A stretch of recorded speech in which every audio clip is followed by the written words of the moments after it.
রাফসান মাকে বলেছিল আমাকে ডিস্টার্ব করবে না, কিছুদিন আমি আমার মতো করে বাঁচব। মা খেয়াল করে দেখেছে রাফসানের কথাবার্তা আচরণ কেমন যেন বদলে যাচ্ছে। তারপর মা এ বিষয়ে কিছু বলল না, বুঝতে পারল ছেলে একটা অন্যরকম সমস্যায় আছে।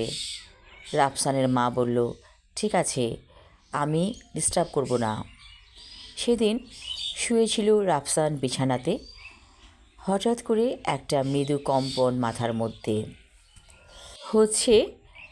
কে যেন খুব মৃদু স্বরে বলছে, হ্যালো 555, তুমি কি আমাকে শুনতে পাচ্ছ? রাফসান বলল, পাচ্ছি।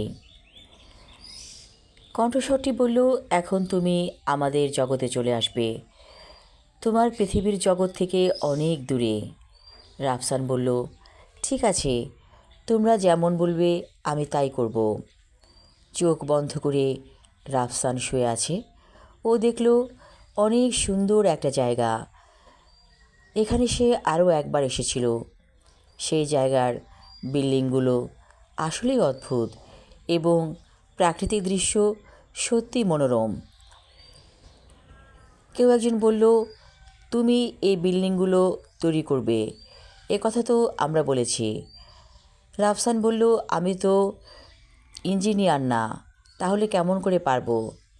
তখন লোকগুলো বলল, আমরা তোমাকে সব জ্ঞান বুদ্ধি দিয়ে দিব, তুমি যে কেমন করে পারবে তুমি নিজেও জানবে না, সব কিছু হয়ে যাবে। হঠাৎ করে কেউ একজন চিৎকার করে বলল, ছেলেটির মাথা বিগড়ে গেছে, মনে হচ্ছে মেশিনটা কাজ করছে না। রাফসানের মাথায় প্রচণ্ড যন্ত্রণা হতে থাকলো। তারপর আর কিছু মনে নেই।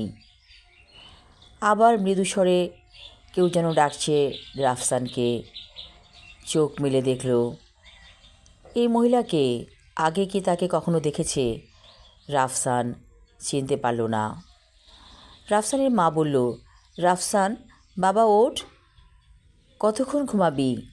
রাফসান বলল, কে আপনি? আমি তো আপনাকে কোনো দিন দেখিনি। রাফসানের মা চিৎকার করে বলল, এ কী হলো? আমার ছেলে সব ভুলে গেল, অর্থাৎ স্মৃতি নষ্ট হয়ে গেছে। রাফসানকে হাসপাতালে ভর্তি করা হলো, কিন্তু কেউ পারল না রাফসানকে ফিরিয়ে আনতে, কারণ রাফসান পরিপূর্ণভাবে পাগল হয়ে গেছে। এখন সে প্রায়ই বলে, হ্যালো 555। ভিন গ্রহের মানুষ, আপনারা আমার সাথে যোগাযোগ করুন, আমি এখন ফ্রি আছি। কিন্তু কেউ তার সাথে যোগাযোগ করে না। একদিন শিলা এলো ওর কাকাকে নিয়ে রাফসানকে দেখতে। রাফসানের কাকা বলল, আসলে ভিন গ্রহের মানুষরা কাজটা ভালো করেনি, রাফসানের ব্রেনটা পুরোপুরি বিগড়ে গিয়েছে। কিছুক্ষণ থেকে শিলা আর শিলার কাকা চলে গেল। রাফসানের মা জায়নামাজে পড়ে পড়ে দোয়া করে সেজদায় যে রাফসানের জন্য, যাতে রাফসান ভালো হয়ে যায়। একদিন একটা মিষ্টি সকাল, রাফসান এসে বলল, মা আজকে ভাপা পিঠা করো, খুব খেতে ইচ্ছে করছে। মা চিৎকার করে বলল, তোর সব স্মৃতি মনে পড়েছে, তুই ভালো হয়ে গেছিস। রাফসান বলল, কী বলছো এসব? কিসের স্মৃতি? আমি কোথায় ছিলাম? আমি তো ভালোই আছি। তখন রাফসানের মা এই ব্যাপারে আর কোনো কথা বলল না, যদি ছেলের মাথা আবার বিগড়ে যায়। আমি আমার লেখা ছোট গল্প হ্যালো 555 পর্ব 5 এবং শেষ পর্ব পড়লাম।